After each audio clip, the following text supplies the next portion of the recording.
L'essentiel, c'est que l'objectif est atteint, le fugitif est appréhendé et voilà, il est aujourd'hui à la maison centrale.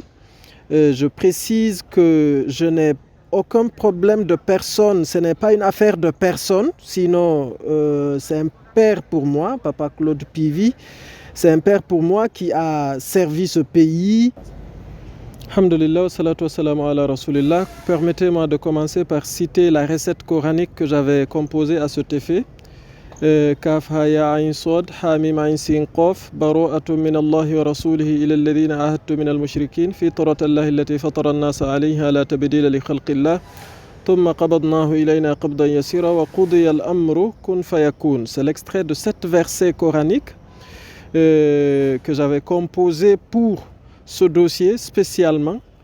Vous vous souvenez que j'avais même sollicité de la part des autorités de m'aider à mobiliser 21 personnes pour une retraite spirituelle de 7 jours pour accélérer le processus. Je n'ai pas obtenu gain de cause du côté des autorités, donc j'ai dû faire les choses à mon niveau. Donc je suis rentré dans ma retraite spirituelle et j'ai fait les choses à mon niveau.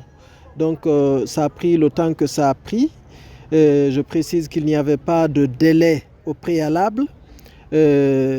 Voilà, c'est Allah qui fait le travail. Moi, je n'ai fait que lui demander et certainement d'autres l'ont fait aussi, même sans le dire. L'essentiel, c'est que l'objectif est atteint, le fugitif est appréhendé et voilà, il est aujourd'hui à la maison centrale. Je précise que je n'ai aucun problème de personne, ce n'est pas une affaire de personne, sinon c'est un père pour moi, Papa Claude Pivy, c'est un père pour moi qui a servi ce pays jusqu'à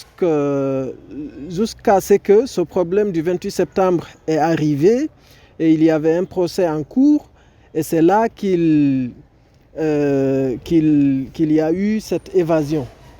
Moi, personnellement, ce qui m'a motivé à m'engager dans ce dossier, c'est 2 choses. Premièrement et fondamentalement, c'est l'enjeu, c'est l'aspect, c'est lorsqu'il y a eu l'enjeu des fétiches, qu'on appelle communément les djalans, avec un certain pouvoir de disparition. Alors là, sachant que les autorités n'ont pas toujours l'expertise qu'il faut pour faire face à ce genre de cas de figure, en ma qualité de métaphysicien supérieur, je me suis senti interpellé. Donc, au-delà de ça, c'est la citoyenneté, c'est-à-dire aucun citoyen responsable ne devrait applaudir, encourager ce genre d'action. Parce que si tous les détenus des prisons, on encourageait à leur famille de faire de la sorte, on ne serait plus dans un état de droit là. Chacun de nous devrait apprendre à poser des actes citoyens au quotidien, c'est ce que j'ai fait.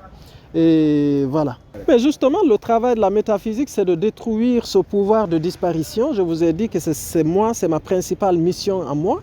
Et je vous ai cité les versets composés à cet effet. Quand vous rentrez dans le sens de ces versets, il y a bara'atu min Allah wa rasulihi ila alladhina ahadtu min al-mushrikin. D'abord, kaf ha ya ayn sad ha mim ayn sin qaf. Ça, c'est des codes. Ça, c'est des lettres alphabétiques coraniques qui sont des codes qui permettent de décoder le pouvoir mystique de ces fétiches ou de ces djalans-là. Dans la recette, il y a thumma qabadnahu ilayna qabdan yasira et nous lui saisîmes, nous avons mis main sur lui et nous l'avons ramené avec facilité. Donc, c'est du symbolisme en fait. Il faut détecter des versets qui correspondent aux besoins, dont les symboles, le sens correspond, et voilà, répéter cela des milliers de fois en connexion spirituelle avec Dieu directement pour vraiment lui demander de faciliter l'atteinte de l'objectif. C'est de cela qu'il s'agit, c'est purement métaphysique.